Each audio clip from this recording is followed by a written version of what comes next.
As we get down to the bottom of the hill from the Lake Road parking lot, we come to an intersection where the road bears to the right, and the old asphalt road bears to the right, and then there's a trail that goes off to the left.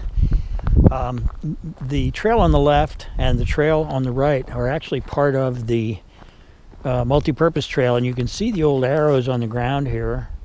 One that points to our left tells us that that's the way we go to join the MultiPurpose Trail, and the arrow that points straight ahead tells us that if we head straight ahead on this trail, we'll be on the MultiPurpose Trail. We're going to show you something before we get, because the video that we're doing today, the section that we're doing today, is of a trail loop called Skinner's Loop, and it's a little bit hard to see on film here, but there are remnants of an old stone wall. You can just see a bunch of stones kind of piled up here, and as we walk back here off of the trail and go back around the corner, we're going to find an old stone structure built completely out of stone, and you can see that people have been walking back to look at it. There's a little bit of a trail here. Anyway, there's the wall.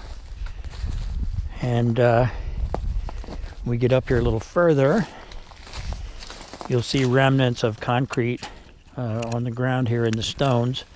But as we get up here a little bit farther, we get past this undergrowth, there's the inside of the building.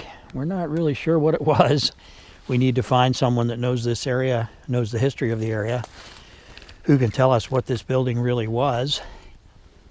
And when we get up here a little bit farther, as we move along this trail to join the Skinner's Loop Trail, you'll see again there's remnants of asphalt here. There's an old, some sort of a rail under the earth here, and you can see it a little bit better when we get up to here. Looks like some sort of a walkway or something.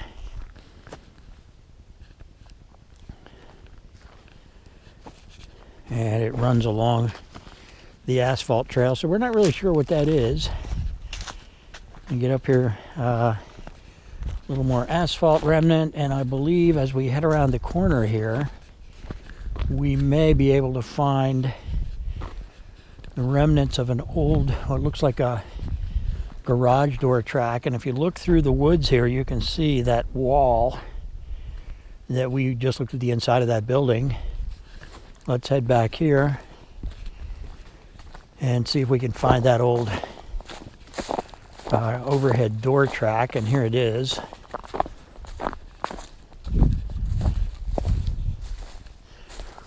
Remnants of an old, like, garage door or overhead door track. So there must have been some structure back here before the lake was built that had some sort of an overhead door. There's lots of pieces of it laying around here.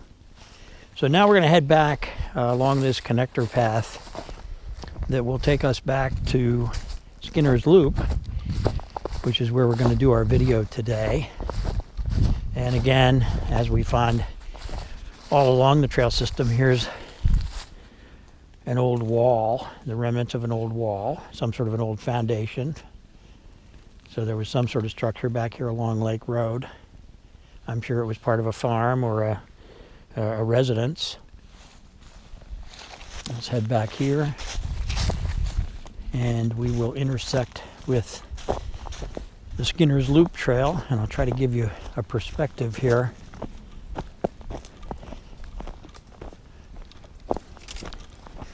Let's get our bearings. When we came down from the Lake Road parking lot, we came down that road right there, and you can see the MultiPurpose Trail hiking signs here. There's one right there. There's another one here. However, if we look to the right, we can see another trail. Well, that's part of what used to be Lake Road and is now part of the Skinner's Loop trail system. We're going to take the easy way today. If we go up the MultiPurpose Trail this way, and we get close to the top of the hill, we'll be able to turn right to get on the Skinner's Loop Trail. And that way we'll be walking down some large hills as opposed to having to walk up them on the way back. So let's walk up this hill, and we'll start filming again when we pick up the intersection of the Skinner's Loop Trail.